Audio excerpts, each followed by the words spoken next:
This is my 2023 Ford Maverick Hybrid. I have put 22,000 miles on it the last year and a half. I owned it. I ended up selling it to my now fiance. She currently owns it, and tomorrow we are officially selling it. If you guys are new to the channel, welcome. This is Performance on Wheels, and we make all types of different car videos. Now, if you are new to the channel, you wouldn't know that I had more than one Maverick. This is actually my third Maverick. Last month, I sold my 2024 lifted Ford Maverick FX4 Lariat. Super cool truck. So why in the world am I getting rid of all of these Mavericks all of a sudden? We've been the #1 Ford Maverick channel on YouTube. We had a slammed one, we had this lowered one, we heavily modified a Lariat and lifted it and did all types of different stuff. But all of a sudden, things have stopped dead in their tracks on Ford Mavericks. I am selling them both. Why?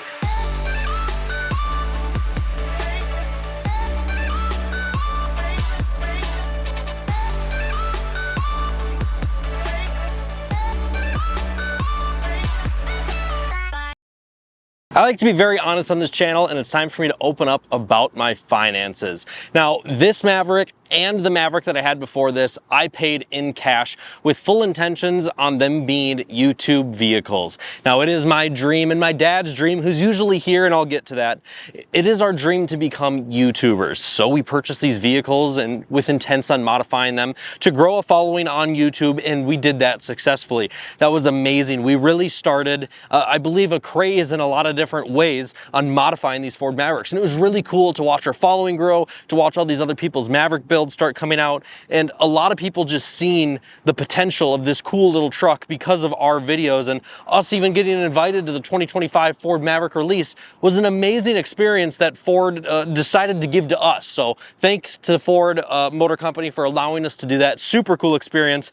I have nothing negative to say about this truck. I've had one issue with this one in particular. A check engine light came on for an evap code, and it was fixed when we got back from a road trip by just updating from a recall. And on my other two Mavericks, I have a specific video up in the corner right now that you can check out specifically on reliability, and that'll walk you through all the issues that I've had. However, there really hasn't been any. These trucks are amazing. If you're interested in a Maverick, I highly suggest it. They ride great. They're super comfortable. They have a ton of interior storage. The bed is beyond useful. We've averaged 42 miles per gallon. As I pulled into this parking lot, we just crossed 22,000 miles on the odometer of this one. In the last 22,000 miles, I have not reset the one trip. And I kid you not, 42 miles per gallon. And that's going into winter here in the state of Minnesota with 20-inch wheels on. These ones are the, I think, 18s off of my old FX4. So when I bring up all of those things, like it being such a great, reliable car, it getting such good gas mileage, it being so roomy, why the heck are we selling it? So now I want to talk about the financial side of things.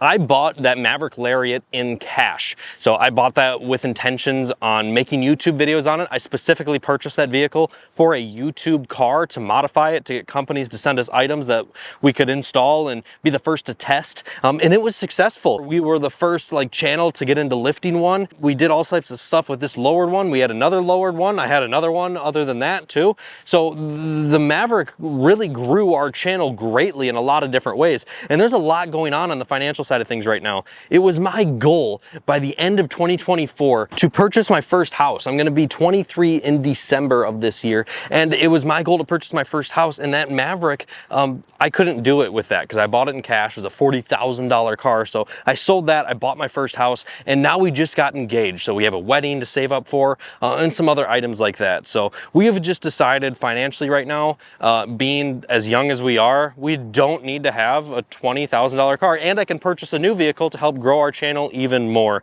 So that's not saying that there's never going to be Mavericks on this channel again, but ultimately right now with our financial state for personal finances, it makes more sense for us to pursue trying to pay off this home than have an expensive car that I'm not making a ton of modification videos on anymore. With that being said, I have some extremely exciting news to share with you guys. Because of all of your support, because of the following, because of the growth, we have a lot of really cool things that are coming in the very near future. Performance on Wheels has an all-new studio that is currently in the works of becoming ours, coming into our possession. We're gonna have an entire studio, a full build on the inside of a garage, and then we're gonna have car builds from there. But not only are we in the works of a brand new studio, we are also in the works of our first large car purchase.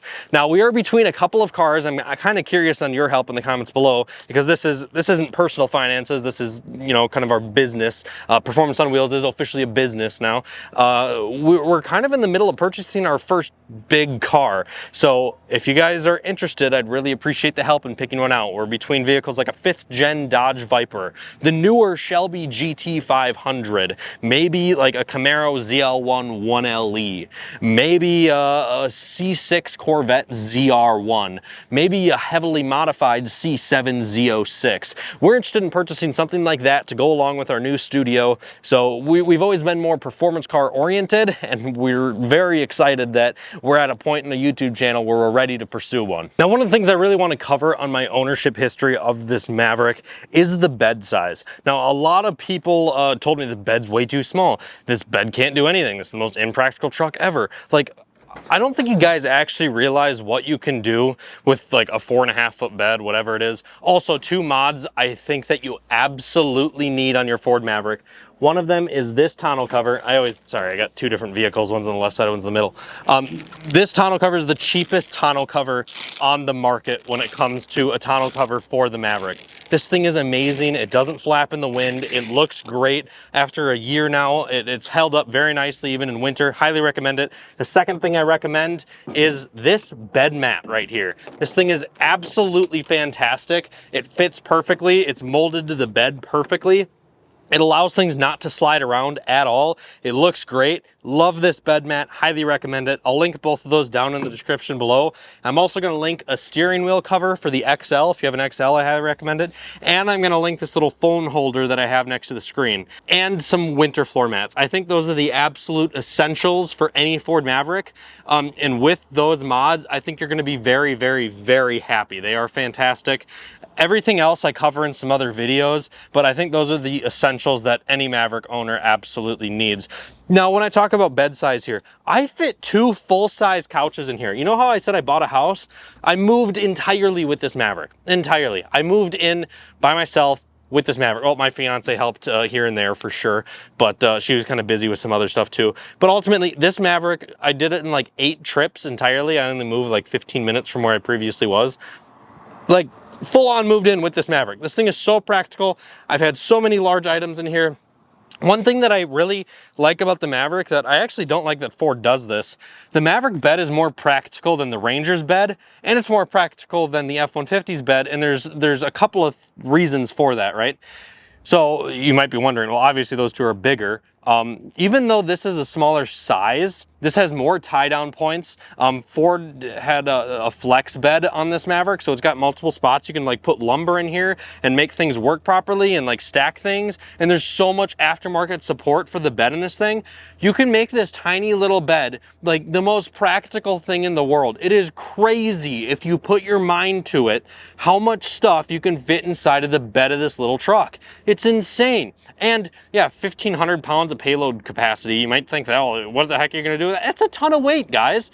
Like, yeah, sure, you can't pull you can pull a boat, but like you can pull jet skis. I like jet skis more than boats anyway, in my opinion. So this is super practical. I love everything about this. And now in the 2025, if you're thinking about a 2025, you can get the all-wheel drive hybrid with the 4K tow package and tow 4,000 pounds. So you can even tow like an ice fish house. So this thing is super practical. For anyone who is debating not getting one of these because they're worried about it being too small, I can promise you once you actually have it, you're gonna realize how big it actually is. Now that I talked about bed size, let's go ahead and hop into the back seat and talk about back seat size. I'm not at the point in my life yet where I have kids, or I'm even ready to have kids, but I do have some coworkers that had Mavericks, and it's a little tight if your kids are in car seats. If they are able to get in and get out by themselves, I've heard that it's plenty roomy, and I can get in there, and I've got room myself. Not a big fan of where the speaker is mounted in the Ford Maverick. They didn't change it on the 2025 either, which kind of sucks. There's like a speaker right here, so you can only hear it really loud in one ear if you're a backseat passenger, which is kind of unfortunate. That's a negative of the Maverick for sure. But overall, the back seat is plenty roomy. It's just tight with car seats if you want to be comfortable up front. But if you have kids that aren't in car seats, you're gonna have plenty of room. And also the underseat storage is the most convenient thing in the world. Just so you know, it is significantly less if you have the hybrid, but you still have more than you have in pretty much any other car. And when we hop up front inside of the Maverick, one of the other negative things I don't like is on the passenger seat, you cannot go up and down. You're sitting up really high. It feels awkward. It doesn't feel normal. The driver's seat's totally fine. You have a lot of adjustment, but in the passenger seat, it does feel quite awkward at some times. It feels like you're just sitting up really high and it doesn't feel normal. Over in the driver's seat, super comfortable. In the XL, I hate the steering wheel. The factory steering wheel feels like crap, like I brought up earlier. Get that steering wheel cover down in the description. It is amazing. It's super comfortable and plush in your hands. I love that steering wheel cover. My fiance loves that steering wheel cover. And I usually hate steering wheel covers, but it fits nicely. It never moves. It feels great. It doesn't feel like crap. Highly recommend it. It'll make your XL feel so much better. And then over in the technological side of things, the Maverick still is not great in the XL and XLT forms pre-2025. The fake sync system really sucks. I never had issues when I had my Lariat, but the fake system, fake sync in XL and XLT, it really isn't great. You throw on Apple CarPlay, it's fantastic. You can use it, but just a heads up, it is going to freeze on you sometimes. I've heard a lot of people comment on my videos that say, hey, mine's never frozen once. I've also heard people say mine freezes every time I drive it. You know, it's totally on and off in this thing. It's going to freeze on you at some point, I guarantee it. It might freeze 2-3 times in your half-an-hour commute every single day. It might freeze once a month. I have no idea. Every vehicle's different. And that's the one thing that kind of sucks about that system, but typically it does work pretty solid. One of the things I also find a little bit annoying, it's not the biggest deal in the world, but I'm 5'11". My fiance is like, you know, 5'1", 5'2". She's super short. The non-power mirrors makes that quite a challenge when you hop between drivers. I never want to adjust the mirrors. They're a pain in the butt to get to the right spot and make sure that they're right. The XL does not have power mirrors. So trying to like look over and see out of the sides, you know, not a big deal in the higher trims, the XLT of course, just an XL specific thing that can be kind of annoying, especially if it's a 2024. So, or this one's a 2023. So, I mean, come on.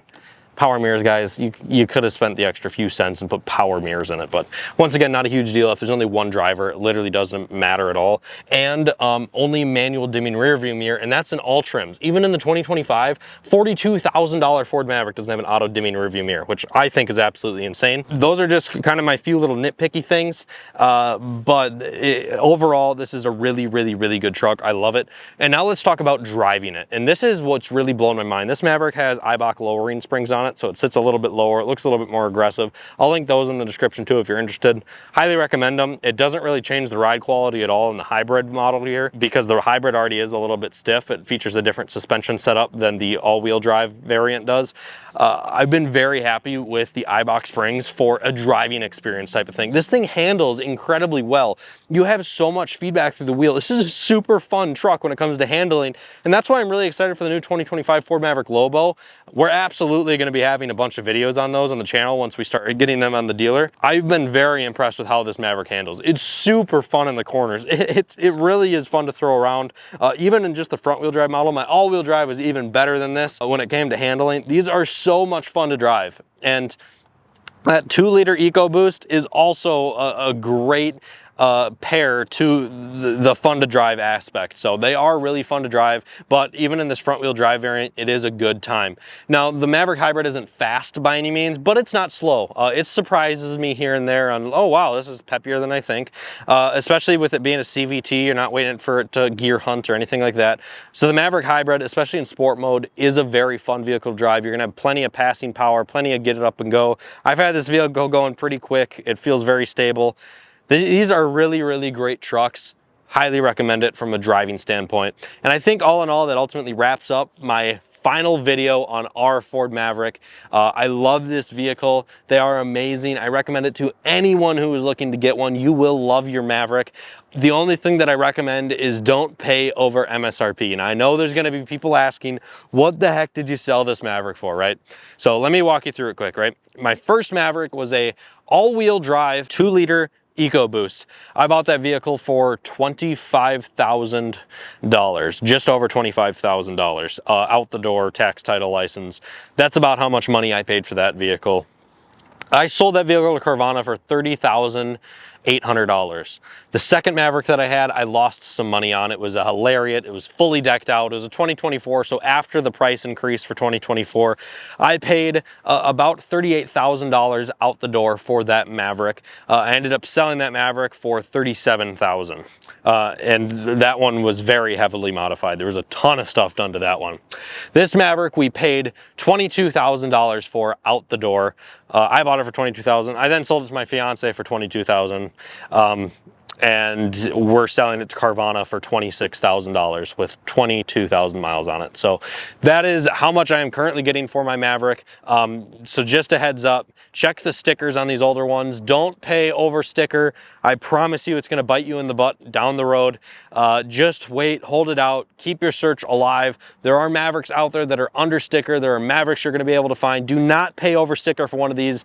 I know that they are super enticing. I know that you don't wanna wait. I know that they are amazing. Don't pay over sticker. You're going to regret it in the future. Thank you guys so much for tuning into this video here. This is a pretty low-key video compared to most of the ones that we do here on the channel. Like I said, my dad's out busy working on finalizing things on the new Performance on Wheels studio.